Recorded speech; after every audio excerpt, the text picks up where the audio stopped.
Fala, gente boa! Bom, a primeira foto da semana, né, será essa foto aqui, tá? Bom, seria totalmente desnecessário dizer, né, quem são essas pessoas, né, que vocês estão vendo nessas fotos em preto e branco, né? Obviamente, né, são policiais, né? Tanto a moçolha quanto esses dois rapazes aqui, né? Esses dois distintos senhores, né? Bom, também seria totalmente desnecessário dizer, né, que todo policial ele é romântico, né, ele é cavalheiresco, né, ele trata muitíssimo bem, né, as pessoas, né, e é justamente, né, um caso, melhor, dois casos, né, de romance e amor protagonizados por policiais que eu contarei para vocês hoje, né? Só que esse é um assunto para o próximo vídeo, tá? Enquanto isso, né, só para variar, né, e dando continuidade àquela velha tradição do canal, tá? A primeira foto, né, histórica, né, que eu mostraria a vocês será essa foto aqui, tá? Essa aqui é uma foto tirada nos anos 20, tá? E retrata, né, traz uma visão de parte, de um trecho da então Rua do Norte, tá? Então o que vocês estão vendo, a então Rua do Norte, hoje é a Rua Doutor João Colim, tá? Então ali o que vocês estão vendo é o trecho inicial do que hoje é a Rua Doutor João Colim, tá? Repetindo, essa foto aqui é dos anos 20, tá? Bom, a próxima foto, né, até seria também desnecessário dizer a vocês, né, principalmente para quem mora em Joinville, o que é isso aqui, né?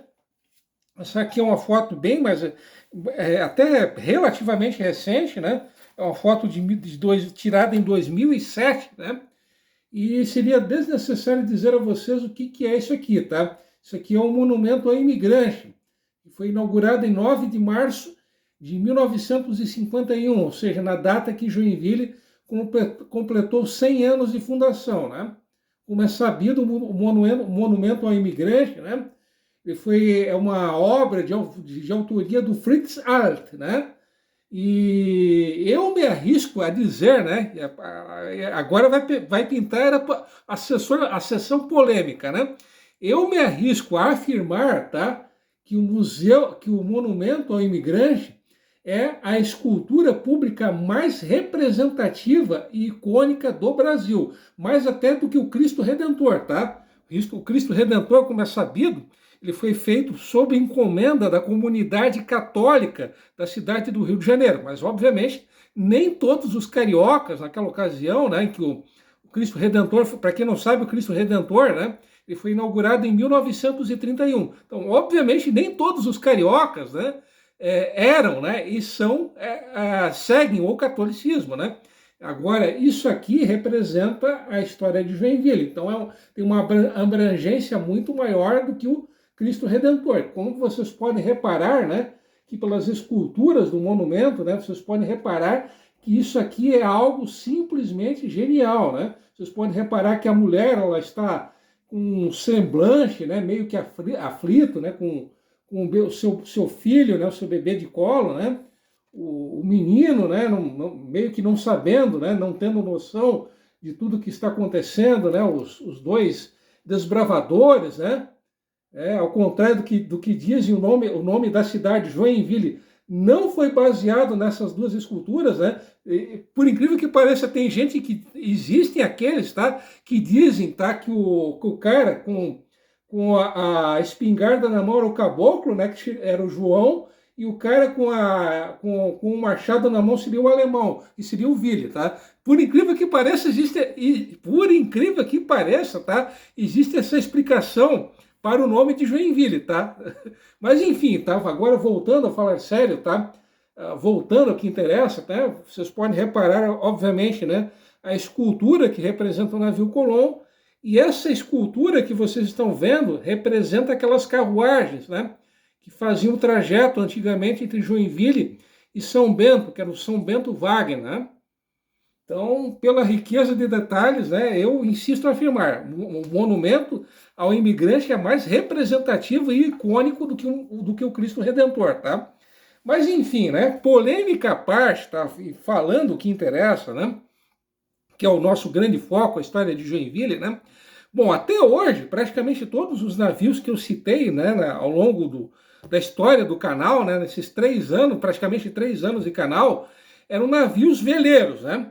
Só que no caso de hoje, tá, o navio que eu citarei hoje, tá, ele, ao contrário dos demais navios que eu citei até hoje, né, ele era um navio movido a vapor, né? Esse navio que eu citarei para vocês, né, esse navio, né, era um navio Santos, né? Esse navio, que era um navio, como eu disse ainda há pouco, um navio movido a vapor, tá?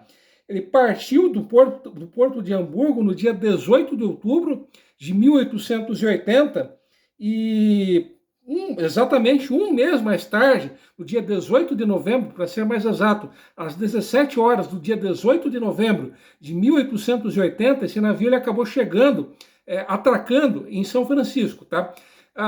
Bom, isso até alguns anos antes, né? Todos aqueles imigrantes, né, todos os que desembarcavam em São Francisco, eles levavam um dia até chegar a Joinville, tá? Nesse caso, né, já em 1880, né, esses imigrantes, que eram 149 pessoas, né, eles, nesse mesmo dia, nessa mesma data, 18 de novembro de 1880, eles acabaram chegando em Joinville. Eles vieram, né, através de botes, né, de pequenas embarcações, né? E só para variar, né, quase todas esses 149 imigrantes, eles eram de nacionalidade alemã, né? Só frisando que a Alemanha, né, ela só surgiu com um país, né, unificado em 1871, então pouco tempo antes, né, da chegada dessas pessoas, né? Então, como eu acabei de dizer, eram 136 alemães, né? Eram 10 austro-húngaros, né? Esses austro-húngaros, todos eles eram procedentes da região da Boêmia, tá? Essa região que na época, lá em 1880, pertencia ao hoje extinto Império Austro-Húngaro, essa região da Boêmia, hoje ela equivale à parte oeste da República Tcheca, tá?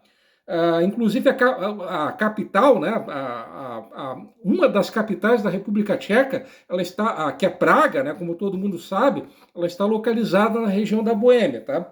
E além desses 10 boêmios, né, boêmios no bom sentido, é claro, né, havia também outros 5 imigrantes, por incrível que pareça, esses demais imigrantes, né, eu tinha dito que eram 136 pessoas, minto, eram 134 alemães, tá? Como eu estava dizendo, os demais não alemães, tá? Eram 5 húngaros, tá? Além desses 10 boêmios, né? Havia mais também 5 húngaros, tá? 4 desses húngaros, né, na verdade era uma família, tá? Era a família Hobecker, tá? Essa família Hobecker, tá? Ela era procedente de Budapeste, né? Budapeste, que é a capital da Hungria, né?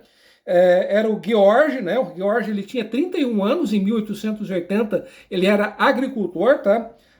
Ele imigrou com a esposa, que era a Ana, que tinha a mesma idade que ele, né? 31 anos, né? E esse casal tinha 2 filhos, eram 2 meninos. O Karl, que tinha 9 anos de idade, e o Hedwig, que tinha apenas 1 ano de idade, tá? E essas informações, e essa família, tá? Os Hobecker, eles eram católicos, tá? Então essas informações que eu acabei de passar a vocês são as únicas que existem a respeito dessa família de húngaros, né? Os Hobecker, tá? E havia ainda um 5º imigrante húngaro, né? Que era o Edward, que era o Andreas Ozen, né? Apesar do nome escandinavo, escandinavo, o cara, repetindo, o cara era húngaro, né? E ele também, exemplo dessa família dos Hobecker, tá? Ele também era procedente de Budapeste, né? O Andreas Ozen, né? Ele assim como o Georg, né? Georg Hobecker, tá? Ele também era agricultor, só que ele era mais velho, né, do que o Georg, né? O Andreas, ele tinha 35 anos e ele era luterano, tá? Então esses foram os 5 imigrantes húngaros, né, que vieram nessa leva de novembro de 1880, né? Bom, um fato, né, que chama a atenção é que praticamente todos esses 149 imigrantes, né, eles vieram pela terceira classe, ou seja, eram pessoas muito pobres, né? E dessas 149 pessoas, 40 delas acabaram recebendo subvenção, ou seja, a passagem delas acabou sendo paga possivelmente pela prefeitura da cidade em que elas viviam, né?